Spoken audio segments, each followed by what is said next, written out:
In 1997, something vast stirred deep beneath the Pacific Ocean. A sound, loud enough to be heard from 3,000 miles away, rolled through the abyss. It was not a storm, not a submarine, not a whale. Scientists named it the Bloop. But no one, not even the oceanographers who recorded it, could agree on what it truly was. The Bloop was first detected in the summer of 1997 by NOAA, the National Oceanic and Atmospheric Administration. Their network of hydrophones, originally built by the U.S. Navy to track enemy submarines during the Cold War, were stationed across thousands of miles of ocean floor. But on that day, they picked up something unprecedented, a deep, organic-sounding noise that rose in pitch, powerful enough to be detected across an entire hemisphere.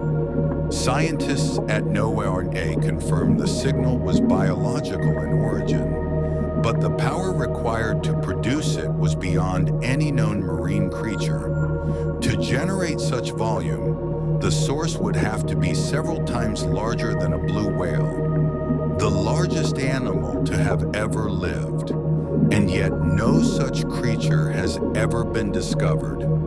This is the actual sound, slowed down 16 times so human ears can perceive it.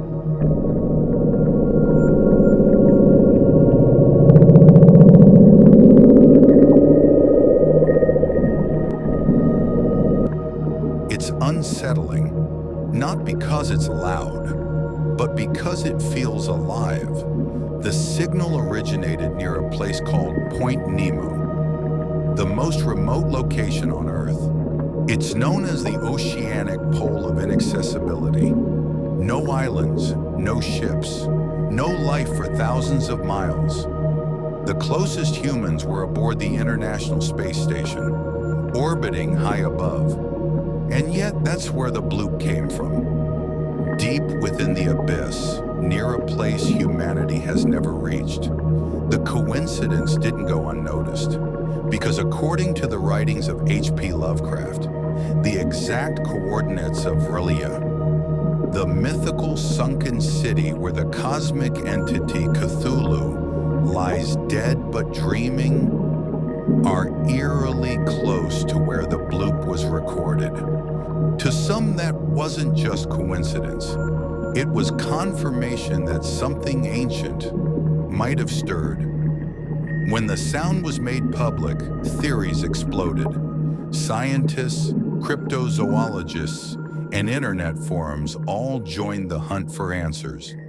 Let's break down the most compelling possibilities. Many believe the Bloop was the call of an undiscovered sea creature, perhaps a colossal squid, an unknown leviathan, or even a remnant of prehistoric life. Blue whales, the loudest animals known, produce sounds at around 188 decibels. The Bloop, however, was estimated to exceed that, possibly reaching 220 decibels. That means the creature responsible could have been over 250 feet long, but no carcass, no remains, no trace has ever been found. Some theorists suggest it may be an ancient species adapted to the crushing pressures of the deep. Something intelligent, something that doesn't want to be found. NOAA's official stance came a few years later. They concluded the sound was likely caused by ice fracturing, what they called an icequake, the sound of massive ice shelves breaking apart in Antarctica. The logic makes sense. As glaciers shift, they can produce enormous bursts of sound that travel great distances underwater. But here's where it gets strange. Icequakes tend to have distinct acoustic patterns, sharp, chaotic, and random. The Bloop, by contrast, had the rhythm and tonal structure of a living organism's vocalization. Even NOAA scientists quietly admitted, it sounds biological. Some geologists have proposed that the Bloop could have come from volcanic or tectonic activity beneath the seafloor. The Pacific Ring of Fire, a region of intense volcanic movement, lies not far from the sound's origin. Undersea eruptions, gas releases, or even collapsing magma chambers could theoretically produce sounds of immense power. But there's a flaw. Those events are typically accompanied by seismic activity, and in 1997 there was none. And then there's the possibility that the bloop belongs to something we simply don't understand. Our planet's deepest trenches remain almost entirely unexplored. The Mariana Trench, Challenger Deep. We've sent more people to the moon than to those depths.